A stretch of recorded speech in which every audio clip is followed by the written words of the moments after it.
I never understood this thing. I don't understand what it's for, what it does. It ain't something that fell out of the engine compartment of my ship. I mean, I understand quantum physics, and I mean, I can fix my plasma drive, but somebody gave me this, and I don't know what to do with it, and it just gets weirder all the time. But here. Whew. Anyway, boy, howdy. Whew. I don't know where you're at, but it's toasty here.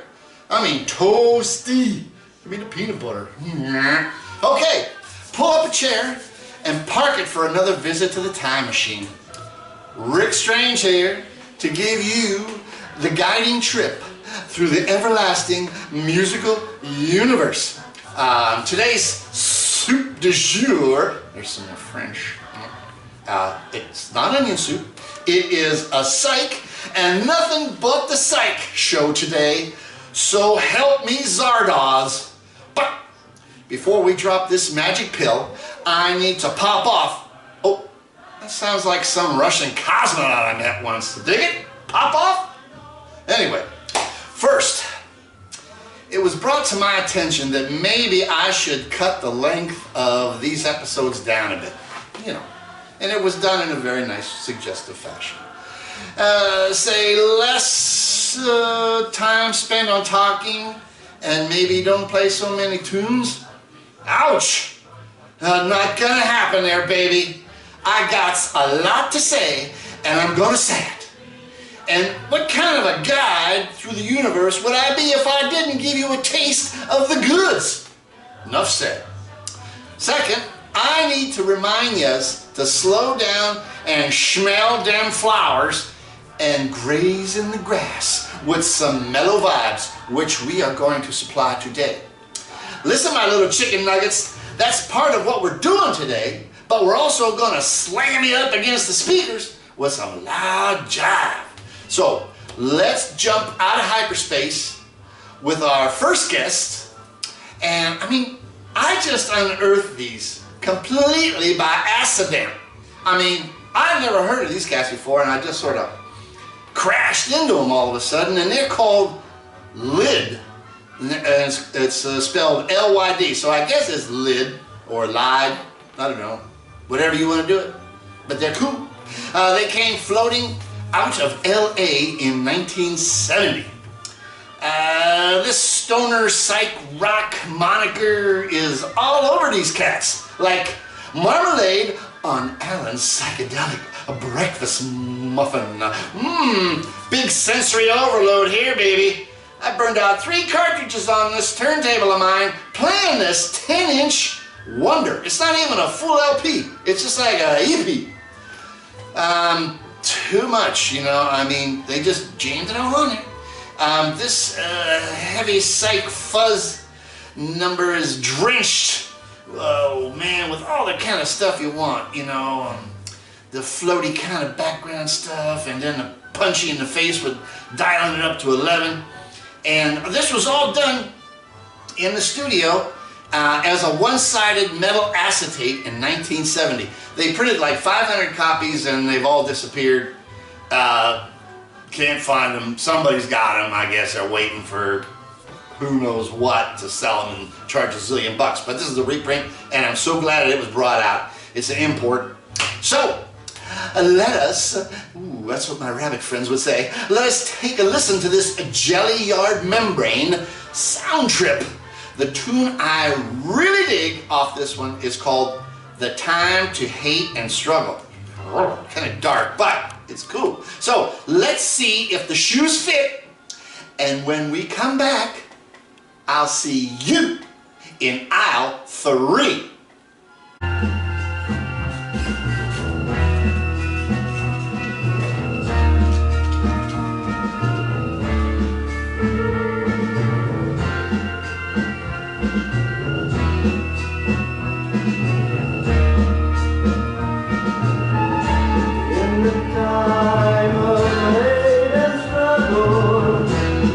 When darkness fills the air, people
Shoot, baby! Here it is, this little 10-inch wonder. It's a cool cover. It's kind of Middle Eastern-y with the design. That's the back if you want to check that out. There's a lyric sheet in here, so that helps. But man, I mean, where have these brain grinders been all my life? Man, let me tell you, these four gents are wrecking my mind. I mean, short artistic endeavor this is, but a worthy creation nonetheless. It just slams the whole thing. 2 thumbs up on this one, baby. Get it while you can. Okay. Spinning out of its next orbit is a Boston band, yeah baby, called Lazy Smoke. Well, not exactly Boston, but they were northern Massachusetts, and that's close enough for me, baby, because that Boston psychedelic vibe just was all over the area. They sprung into the fray in 1967. They did this one LP, and they split in '68. The LP has since gained tremendous amount of notoriety and collectability. I mean, you know, you never know what's gonna really take off. I mean, it's a good album. I like it a lot. And it's called Corridor of Faces. And this is a blender of psych stuff, man. There's a backwards guitar, a little bit of fuzz, and then they even do some backwards drums. Now, I don't know how you possibly can do that. I mean, because it sounds the same forward as back. It does. Don't ask me. I'm not in the engineering booth. Anyway, well, they were influenced by the Beatles. Duh. Who wasn't?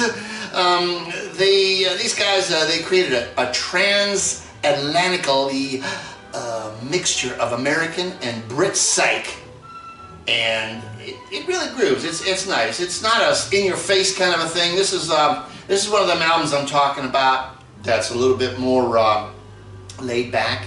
The singer, John Polano.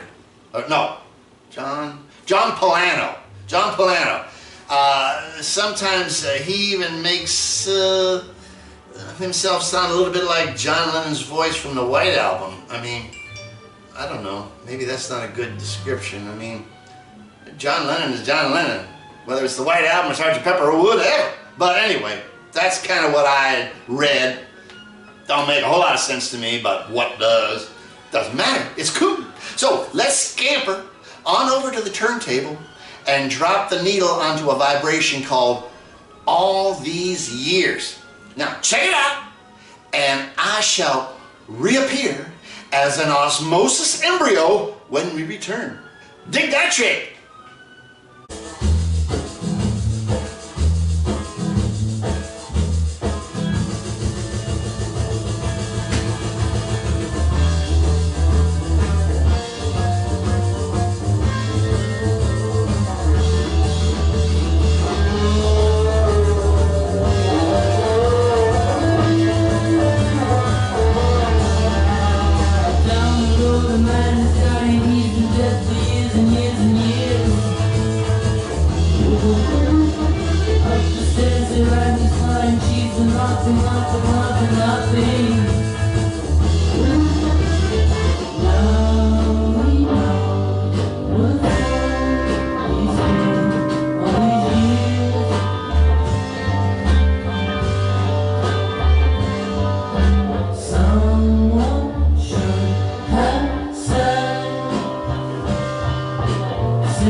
Whoa, man, those cats clearly and wash the dishes. Woo! Before I go any farther, we have a guest appearance today. This little squirt here is one of my space mutts, and his name, you're supposed to look at the camera, is Fizzgig. And I got him on the planet Zinc. And wow, you know, he grew off of a tree, and that's how they get dogs on planet Zinc. It's kind of weird, I'd say, but he's a cool guy when you can catch him, because he's a squirmy little art. Anyway, I'm gonna put him down. There he goes, see what I mean? Pew, gone into the S mode. Okay, here we have the item that we were just listening to. It's cool stuff. I mean, there's nothing fancy about the packaging except, there's some stuff on the inner sleeve that's cool. There's pictures and writing, and I dig that. And then there's, oh, here we go, for all you folks out there, it's sort of greenish, whatever, vinyl. Ooh, tough. Anyway, this is a good album. They do some kind of heavy stuff on the record, but they also do this sort of pastoral serenity thing, you know, kind of like taking a blanket and laying in a field of periwinkle and experiencing a, how should we say this, a crazy 10-hour afternoon. Dig what I'm saying? Well, I can remember that scene. I'm going to reminisce here a minute. I can remember this one scene I had with a young female compatriot doing that full-on afternoon trip. Oh, sorry, drifting, man. Wow, being young. Wow, that was some crazy times. Anyway, I'm drifting. Hey, you know, what's that got to do with the price of eggs? I don't know. So, man. Anywho's it. This has all the right ingredients for a neato sonic trip. You know, this is a good album. You got to get it. There's some parts on here that are so low key that it's really sweet. I mean, this isn't the kind of record you put on to dance to. This is the kind of record you put on after the party to cool out to, man, you know, or bring you down from that high plateau that you might have been on. It's good stuff. It's way good stuff. I say get it. It's 2 thumbers up. You gotta get it. It ain't that crazy. It's reasonable. Anyway, next in the queue is an LP I blew off when I first got my mitts on it. Yeah, well, you know, that was a bad thing to do. This was a totally congealed concept by a cat called J.K. and Company. Well, your captain was a bit maladjusted at the time that he picked this one up. I didn't know anything about it, and I put it on, and I just wasn't ready for what was about to hit me in the face. You know, I'm sorry I delayed my mind on digging this record or the tunes that are on it, because this is a sizzling platter, baby, and it doesn't do, it does this, you know, kind of like when you first step on the gas and you start accelerating and you get through the asteroid belt and then you step on it, you know. It's cool stuff. I was so wrong, oh baby, about this record. This one is so hippie, so laid back, so partaken of the knowledge and the experience I've been burning up the airways with around here, man, all the time. I've been playing this thing a lot. And I mean, we're talking the kind of experience that, I mean, the hippie kind of thing is where you go over to Marin County and where there's all these redwood trees, and then you're tripping on a sailboat in Sausalito. Oh, drifting again. Been there, done that. Well, anyway, it's so cool. I'll free your mind, and so let's leave this dimension and move over to the next one with a number called Magical Fingers of Minerva. Whoa, dig that. I like that. Could be a good name for a band. But that's the name of the tune. And when we have hit the inner circles of our minds, we shall bask in its beauty. Over there. The magical fingers of Minerva reach out to touch that wave. The karma which turns into nothing, who happens once again.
let's see, how do I put this? I get a little more fractured every time I experience this planet. Really, I do. I mean, if that's possible, because I'm pretty fractured to begin with. Here's the record. It's very cool. On the back, there is all this really tiny print that I have a hard time squinting to read, but it's very informative. And it gives you the whole lowdown on this guy. I mean, really, this is a grooved out piece of work here, folks. Hey, here's a news flash for you. J.K., you know, he took the first letter of his name, which is J, and he took the second, and then the first letter of his last name, which is K, K-A-Y-E. Wow, so J.K. came from Las Vegas and tripped up to Vancouver at the age of 15. Wow, dig that factoid. He was able to create a semi-dark orchestral masterpiece, baby. Hey, oh, there goes the hounds again. Hounds of the Baskervilles in my backyard. Hey, if any of you have offsprings, let me give you a tip of advice. Take their laptops away, smash the Game Boy, and give them real instruments. Who knows? Maybe they've got some tremendous musical talent hidden away that they're wasting because of all this and all that kind of stuff. I never had any amoebas myself, at least none that came looking for me. Well, enough of that, that's another sidebar. That was some serious ball dodging. This record is a melodic masterpiece. Do your ears and your head a favor. Get this one thumbs up. I mean, really thumbs up. Oh, do we got time for one more? You bet your sweet bippy we do. Man, here we go. Let's just take the clock off the ball. That's a 45. I can't remember who those cats were, but that's a killer 45. It's on some comp that I don't have anymore. I think I gave it away. Smart move. Anyway, nobody said I was Einstein. So, coming lastly into our purview is something from beyond the realm of gravity. Indeed, a really cool Hendrix-influenced bunch of characters called, here comes, Space Farm. Oh, man, do I dig that name. These cats, here it goes, they're from New Zealand. What? Well, Australia had a pretty big scene, so why not New Zealand and Auckland and the rest of them? I mean, it's all over, babies. These guys came together from a blues band called the Underdogs. And when they played that pedal out far enough, the guitarist, a guy named Harvey Mann, and the drummer named Glenn Jones, that works for me. They took the blues and a dose of psych and smashed them into the Plastic Farm in 1971. So, let's follow Alice down the rabbit hole and converse with that crazy caterpillar feller and listen to what else from the album but a tune called Plastic Farm. And if by chance we keep our composure, I'll see you in the valleys of Neptune over there.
here is the item that I was talking about, Plastic Farm. It's actually chock full of all the goodness you'd want in a record.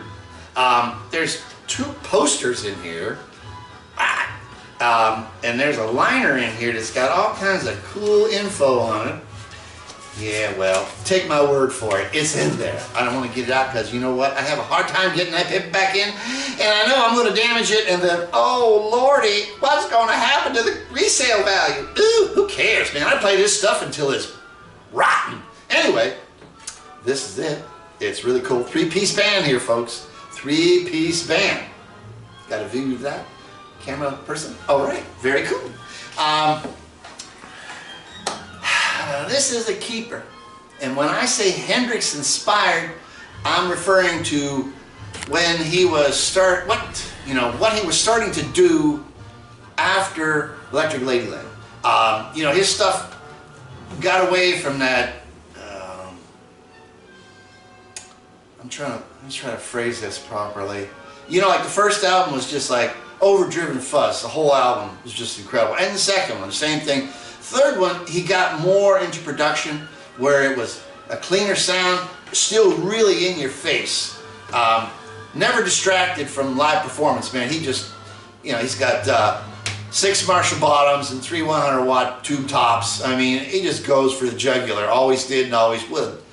And so that's kind of the inspiration that these guys, they get down with that Hendrix thing, but they do more blues flavored numbers. I mean, literally, just like, 3/4 Time, that whole scene. They were big fans of John Mayall, the godfather of the British blues scene, who's still kicking around and doing great stuff. I like these guys a lot. You might get the impression that they resemble a little bit of Mahogany Rush, but Mahogany Rush's first album came out in like '72. This is from '71, and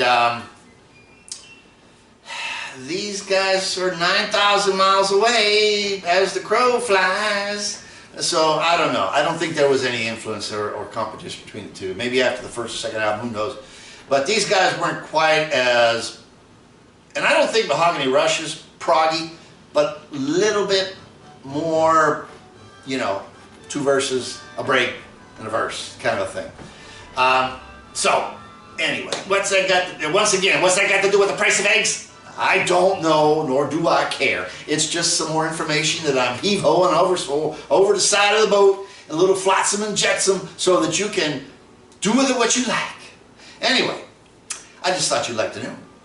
So that brings us to today's bumper music. And it is one of my favorite movies. It's the soundtrack to It's a Mad, Mad, Mad, Mad World by Ernest Gold. Yeah, Ernest Gold did this. Yeah.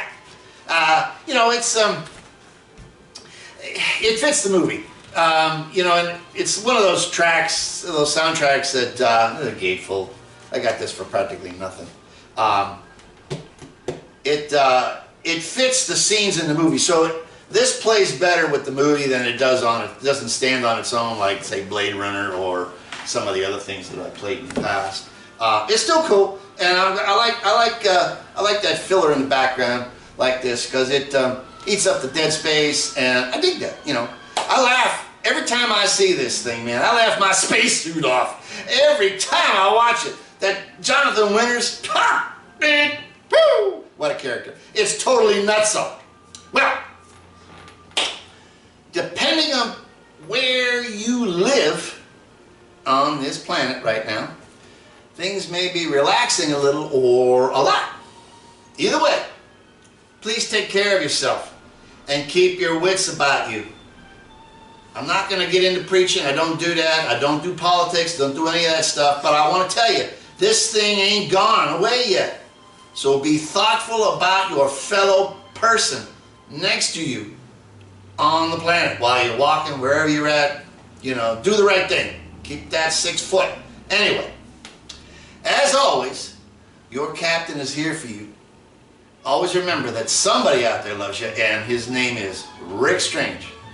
Remember, you are not alone, because till the twain shall meet, we are now more than ever. We are all one, baby. See you next time.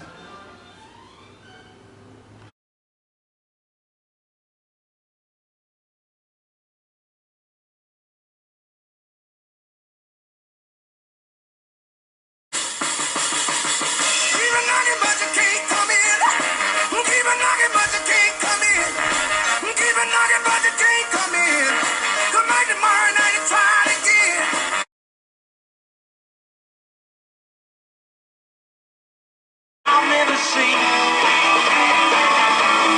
people I know in bright light of day. So how can I say